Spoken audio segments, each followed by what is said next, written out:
Did you know that lightning is fabulantastic in Elden Ring? You probably do, because there's like a cajillion videos talking about it. But anyway, what these videos don't seem to tackle is the actual reason behind lightning's super duper mega cool awesomeness, which is not only due to being used by our big boy Raiden. The memes. Lift up your fingies, my little pastrami sandwich.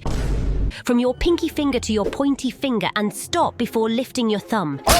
If you managed to learn how to count in kindergarten and still remember how to do so, you will notice that you have 4 fingies up, which coincidentally is also the same amount of elemental damages that there are in Elden Ring. Yay! This is where I would normally make an Avatar joke about the Fire Nation committing war crimes, but since there is no earth element in Elden Ring, that would feel out of place like a pacifier up your anus. So let's move on. Elden Ring elemental damages consist of fire, magic, holy, and lightning. You follow me up to now? No. Good. There are many ways to inflict these elemental damages, like weapons with split damage, ashes of war, and spells. Seriously, like a gazillion for each elemental type. As you probably know, each element has its own advantages in the vast world of the lands between, like for instance fire setting some enemies ablaze to probably indicate that they are weak to it. This way, you will know to burn them to the ground every time you see them. But sometimes the intrinsic properties of each element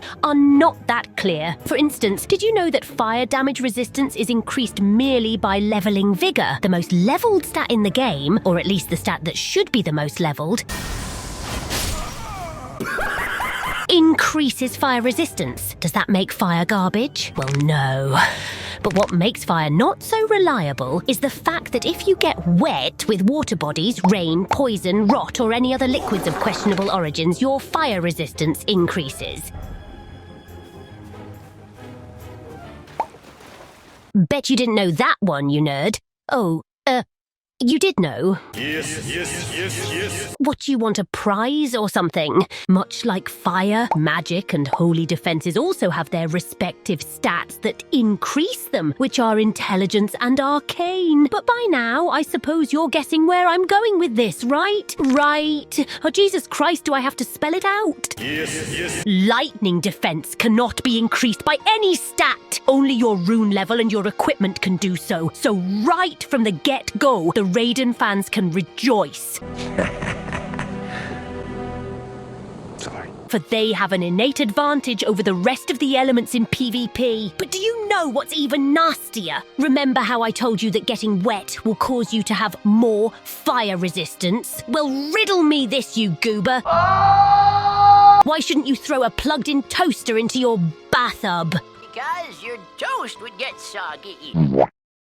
God, I hate you sometimes. Fine, I'll just say it. Standing on water or under the rain decreases your lightning defense by 20%. I bet this information came off to you as being a little shocking. Bottom line, lightning gets special bonuses by merely existing. So, zapping to the extreme on your enemies is the best way to give your enemies the shock of their lives.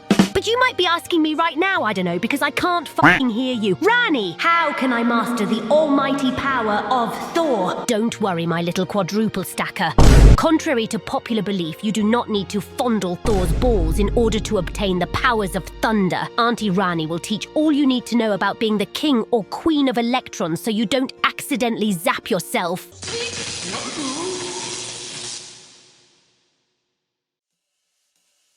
Rule number 1, level dexterity. Dexterity is the stat that increases lightning damage on lightning weapons. The more dexterity you have, the more zapping you will deal. In contrast with boring fire damage, lightning weapons will actually deal more damage than keen weapons on a dexterity build. This works for both PvP and PvE, assuming the mob or boss you're fighting is not resistant to lightning damage. Plus, look at how many enemies are resistant to fire.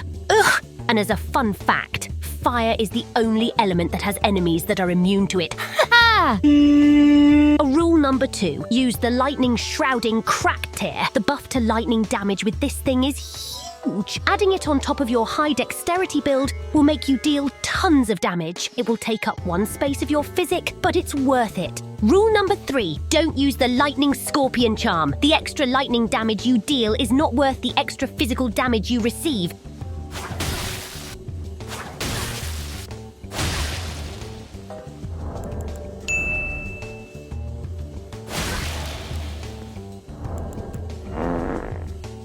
Rule number 4, consider using Lightning Slash. By infusing a weapon with lightning, you will not be able to buff it with grease or spells, but you can use the Lightning Slash Ash of War to apply a self-buff to the weapon. This self-buff will grant bigger damage bonuses if the infusion of the weapon is of the same element as the Ash of War, which means that using Lightning Slash on a keen weapon will have diminishing returns, but using it on a lightning weapon will tremendously increase the damage. It also works for Flaming Strike and for Sacred Blade. Also, if you land it, it will deal massive damage, so that's a little bonus. It is now a good moment also to mention that dealing lightning damage to the water will create a ripple effect that also deals additional damage.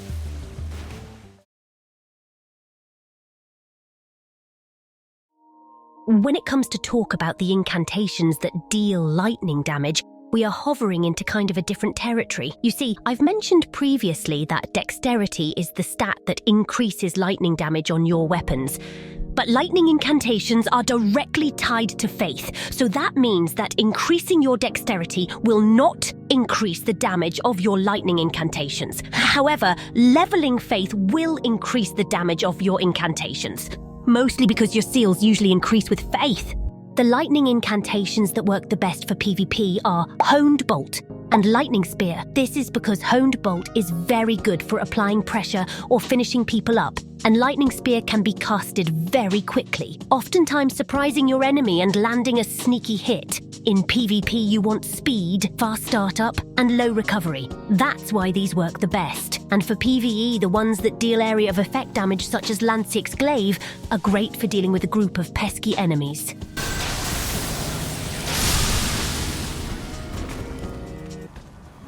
On a final note, if you really want to go down the disgusting route, the Bolt of Grandsax is the best lightning weapon you can use since it has huge scaling and is also a spear. And we've talked about how gross the moveset of those is before. And for all of you stinky lightning haters, the best ways to mitigate lightning damage, aside from the good old Discord mod technique of avoiding water, is to equip the Bolt Drake Talisman, eat lightning-proof dried liver, or use the Golden Lightning Fortification spell.